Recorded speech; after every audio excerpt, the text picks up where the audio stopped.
Hi everyone, welcome back to Football Unplanned channel. My name is Patrick and with me is as always Serjan. So the media are talking a lot about Wojciech Szczęsny actually coming back from the retirement after just like 1 month. 1 month with his family, that tells a lot, to a regular job that is playing as a goalkeeper in a professional football, and he's going back to FC Barcelona where he will be playing with his friend from our national team, Robert Lewandowski, and lots of others football stars. So me and Serjan thought, hey, maybe this isn't an only thing actually of some famous player coming back. And we have a short list of fun stories that actually happened. And the first of those stories is actually about a guy who came out of retirement when Szczęsny was injured. Exactly, it happened 14 years ago now, like in almost. season 2010 and 2011. Yeah, Arsenal back then had 4 goalkeepers. 2 of them were Polish, actually, Wojciech Szczęsny, Fabiański, and they also had Almunia and Vito Manone. But Vito Manone was on a loan in Hull City, and the rest was actually injured for. Except Almunia, yeah. Yeah. So they had only one healthy goalkeeper at this time. Yeah. And that's why they got in touch with Lehmann, who finished his career like that summer. Season before. Yeah, and he finished the career in Stuttgart actually, not in Arsenal, because That's right. from Arsenal he went back to Germany. Yeah, to play some of his last matches of his very nice career, And like a very long career, because at this point he was like 40. He was 40, that is right, and he played 199 matches in Arsenal. Yeah. Before playing that one single. Yeah, the last match in the Premier League, and actually the funny thing is that by doing that he became the oldest Arsenal player to appear in a Premier League match. Exactly, and this record is still on until this day. Yeah, and I guess probably he's gonna stay for a long time, because like he's 41 almost at that time. So yeah, I'm very curious because mostly goalkeepers are playing that long. Maybe, I don't know, if they will buy Cristiano Ronaldo and he'll be playing till 40 something more. Till the 57th year, I guess. But I guess, yeah, maybe he'll play for like 5 minutes and just to break another record. Yeah, imagine. Like stat padding in the veteran ranks. Yeah, I wouldn't put that past behind him, but yeah. So Lehmann did like this as a favor to Arsenal, because like he was their long-time goalkeeper, and there was this injury crisis. So at the end of the season, like when everyone got back to their health and normal, he didn't sign a new contract or anything. Like he then officially retired for the second time, and that was the end of his like playing career. But in case of him, like the more fun is the things that happened outside of football, and man, that guy went nuts in the last few years. So what's the thing about actually Lehmann outside of the football? Firstly, like when the entire pandemic happened, he made some like really weird comments about like, well, players can deal with this, like if they get infected, like so some like really idiotic opinions about it. And it's even weirder because like actually he himself had to get treated for COVID, and he was like, no, younger players can withstand that.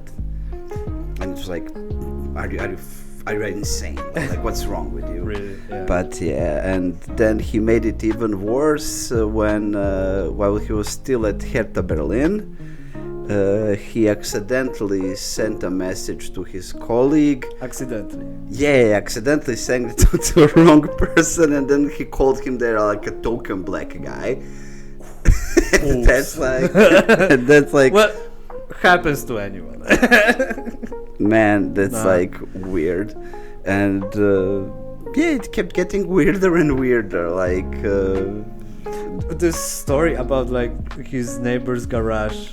Yeah, he got like pissed at his neighbor and then like decided to destroy his garage with a chainsaw.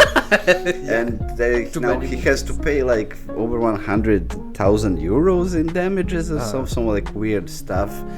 And yeah, like also in his media presence is still kinda there because he appears as like a commentator, like a pundit on some like German TVs. Yeah. And during the World Cup, he couldn't stay away from commenting Andrich that he like dyed his hair pinkish or like something like that. Yeah, there was something. And it was like he said something like along the lines like, "Oh, I'm not gonna be like confident saying this.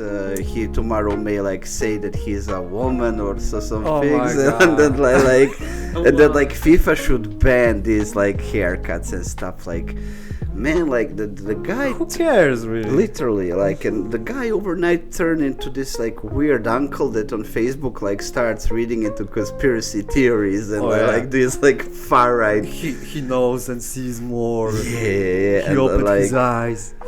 Oh my god, that kind of story. So nice. That's like weird. So and even that thing, like all of these like controversies actually cost him a lot of money because before that he used to be an icon on FIFA. Even there. Yeah, and they got good money for that actually. But after all these like controversies, like EA just decided to drop him and like he no longer has a card in the game. Oh, nice. So like 2 times runner-up of World Cup, bronze medalist of Euros, and then he started talking actually. Yep. Whole like epicness. But now let's talk about another person who lost his card in FIFA. Who is? Marc Overmars. Yeah.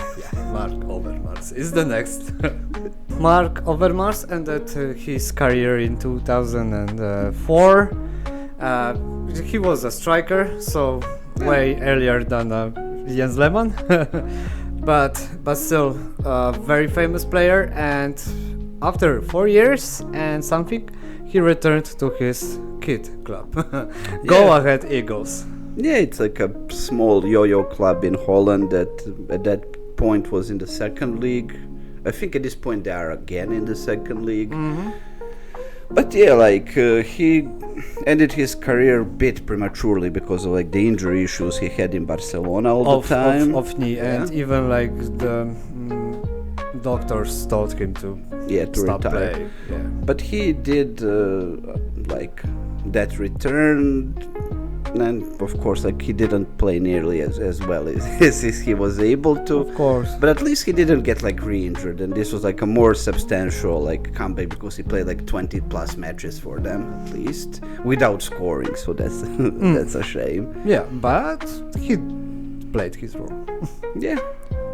And soon after that, he became one of the club staff.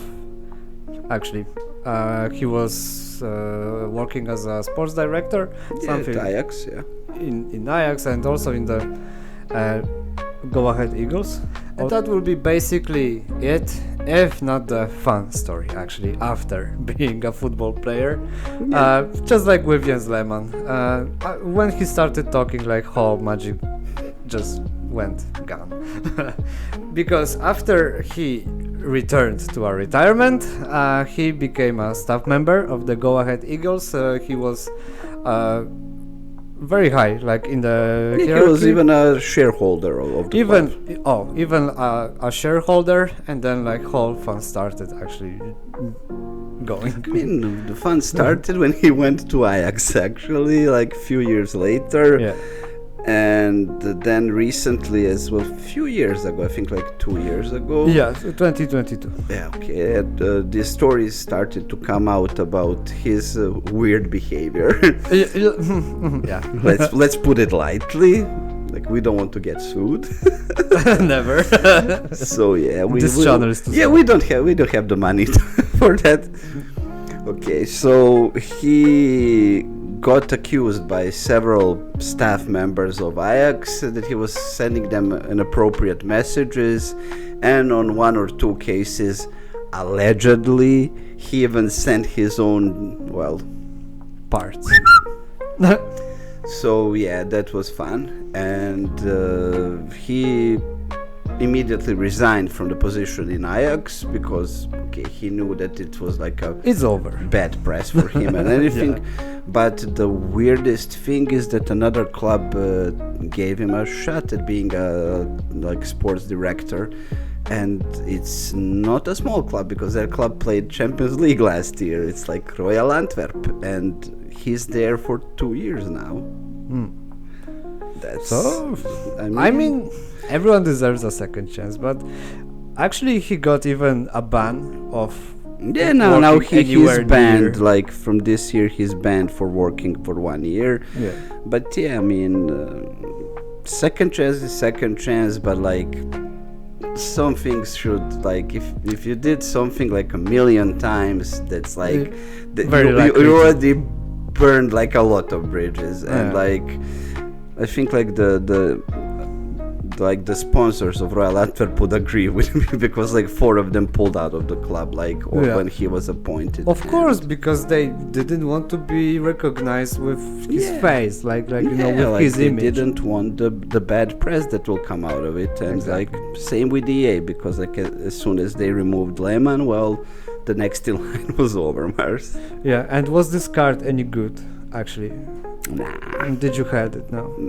I did play with it, but it wasn't that good. Like his shooting was really bad, like for a Yeah. winger, and with Lehmann, like you never want to pack a goalkeeper. Like when you open like an icon pack, like you always hope for something better. On the pitch, actually, like on Yeah. the field.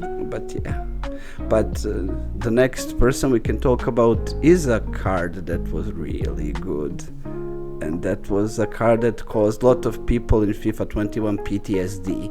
Oh. That's Arjen Robben. Right. Arjen Robben got retired just before the COVID was a thing, and he returned when COVID actually was on the media's covers. Like he decided to take a year break, and then like he couldn't stay away from football, I guess. Yeah. He went to his boyhood club Groningen, that was kind of struggling at that point. Yeah, especially because of the COVID and like no fans on the. Yeah, no finances, like that thing like broke a lot of like teams that are Yeah. actually like smaller, I guess.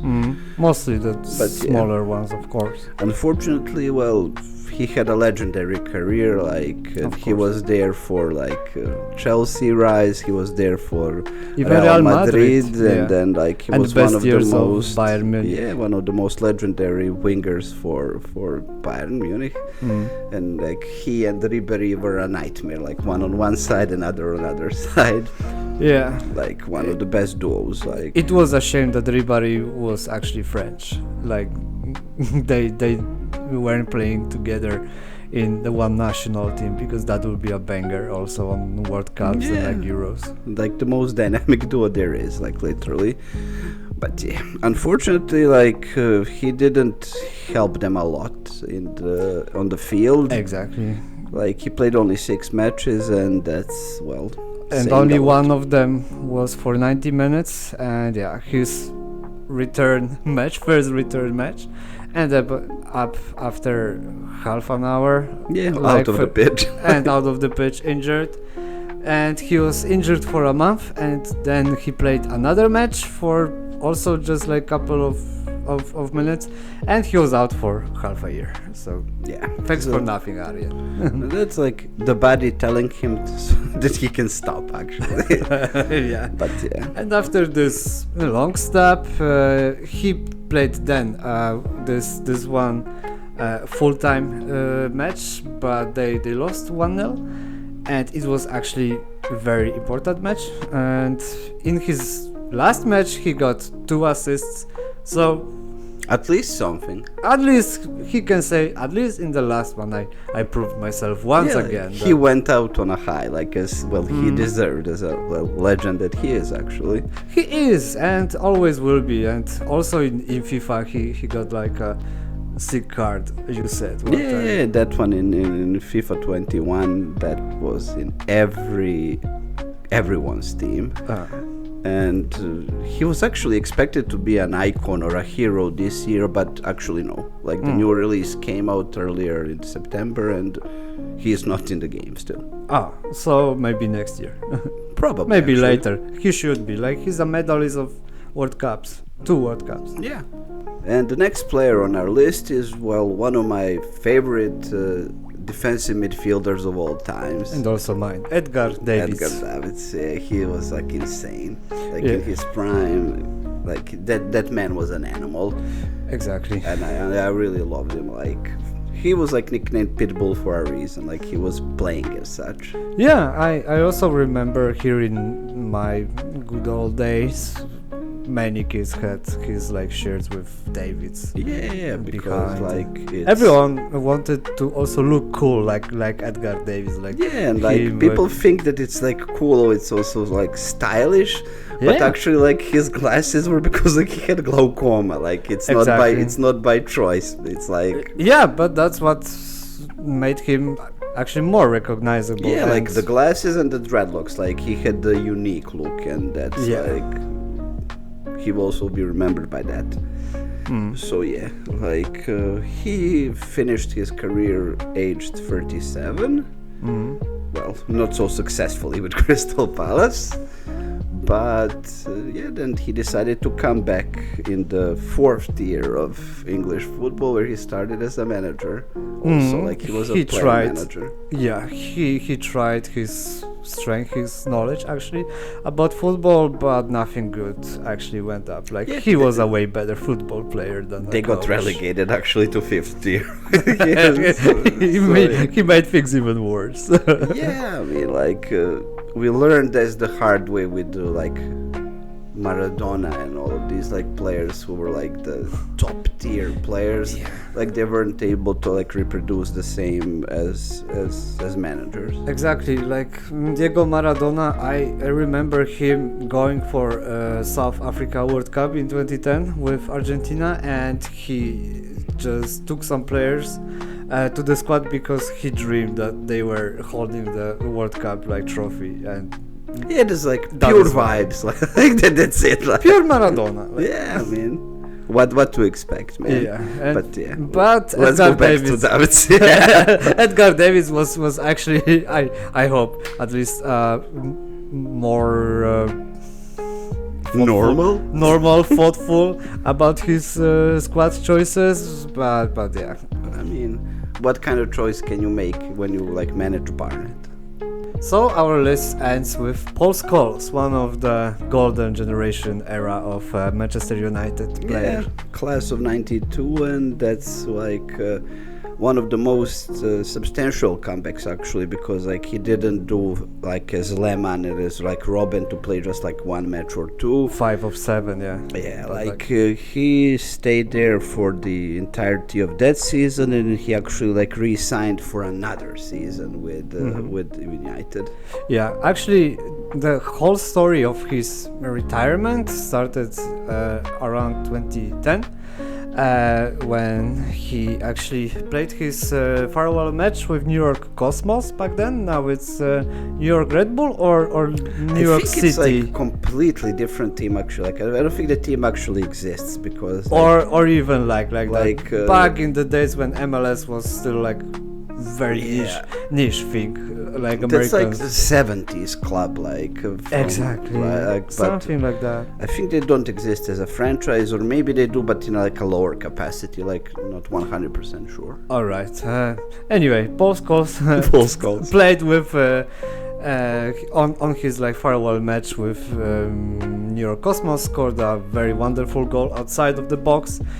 True, Paul Scholes like style. Lampardesque and Gerrardesque like fashion. Yeah, like Manchester United was a top tier club back then. They were champions of England. They played in a Champions League final also. So yeah, I mean, he was obviously he had something still left in his engine. Exactly, and he felt that, but after playing in the like lower tier squads, he decided to actually go back to the professional club, and he asked Sir Alex Ferguson if he can actually return to squad A of Manchester United, and he even told media that he won't be angry if Ferguson won't accept him back.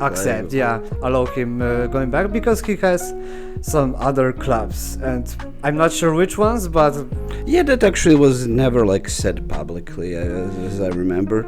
He got something like plan B, plan C, maybe D. Probably, probably, but back in those days, Ferguson had some issues with his squad, also with injuries and cards. That's the same like story with every of these clubs, like these returns. Just like every season, every club has its own like issues, and mostly with injuries, especially now with like lots of matches. And Ferguson was like, okay, if you want to play, like, come here, and that was a golden decision actually for the club and for Paul Scholes, because like you said, he played not only to just end of one season, but he also signed a contract for a next one, and he played over 20 matches in both seasons. And they actually won the title in the second season, well, pretty convincingly, and they almost won the title even that year, because literally what cost United a title that year is 2 defeats in a row before they signed Scholes, because they lost to Blackburn and one other team. I can't remember right now. Man, Blackburn. I even don't remember. They dropped like 2 points, because like you always know that like in Premier League there's a million matches around like the holiday season, and at this point like their midfield was and their like team was struggling in the midfield with injuries. And then they came back to like good form, but this like famous Balotelli, Aguero, and that's like decided the title. And turned the fate of actually whole Premier League, because for me that's the end of Manchester United era and start of Manchester City era. I guess with a bang. The last gasp of this United era was like that they managed to like squeeze the last remaining energy of their like pretty old squad at that point. And they were champions of England for just a couple of minutes actually, and all it took was just one pass and shot. One more, one last second. But so that's where the Paul Scholes playing career ended. But actually, as a lot of his teammates from that time, he decided to take his ventures outside of like playing or coaching, and he became a part owner of, well, at that point, non-league team, Salford City. Him, both of the Neville brothers, Nicky Butt and Ryan Giggs, decided to buy some like shares of at that point like non-league team, and later Peter Lim, like this like financer that he's like actually like owner of Valencia, also had some shares in there, and later Beckham joined as like they were all like minority shareholders, let's say. And at 2 times Paul Scholes was actually like an interim manager, but he never had aspirations to go that route. Like maybe he even didn't know what to do mostly. Yes, I don't know, like, and one of his like only jobs outside of that was with Oldham Athletic, who was struggling at that point, like they're barely like in the football leagues. And they hired him as a coach a few years ago, but that went like disastrously. Like he quit because like he said, the owner of the club is like pressing me to pick certain players or to do something, and like he just like, okay, I quit. So I mean, like that never truly was his ambition, but like as his former teammate Roy Keane was saying, like he is boring. Like he's the guy who never made any like scandals, anything like remotely interesting. So like the biggest scandal of his career was that he likes to bet on sports, and that's it. Like like I guess like 90% of footballers do that, like in the larger capacity, man. Like so, today even more, I think. yeah. So like he's just like a vanilla dude that like has his like wife, family, like his picket fence, and then like all of these like stuff. So like nothing to actually talk about. Yeah, like he doesn't like to be media. there in the media, actually. Yeah, so like he now gets to enjoy like the benefits of his work that he did as a footballer. Exactly. And you also mentioned David Beckham was playing part in this like non-league club. This is shares? like class of 92, like they're like the shared owners of it, and they raised that club to League One, but when COVID hit they actually like got relegated to League Two. And they barely survived last season. Like they were 20th out of 24 teams, so they're like the one spot above like the relegation. Bottom. But yeah, I mean, but this is like the highest that club has ever been, because like that club was like low. Yeah, but then they got money, and with money comes. Yeah, I guess they were like the Wrexham before Wrexham, like something story like that, exactly. And was it before Inter Miami for Beckham, or after, or along? I think it was like similar timeline, because like I'm not quite sure when Inter Miami got formed, because like in the US football it's weird, because the club forms and then they start playing in like a year or two. I know they started playing like 4 years ago, but when were they formed? And I'm not even quite sure when Beckham joined the party, let's say, because like he wasn't there from the start. No worries.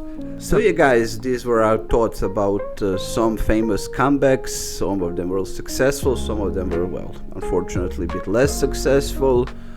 So let us know, what do you think that will happen to Szczęsny and his return?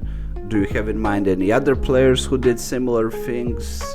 And yeah, in case you like this, you can subscribe to our channel, and you can watch some of our other videos that will probably at this moment pop up on the screen above my head. Or mine. So thank you very much and take care. Bye.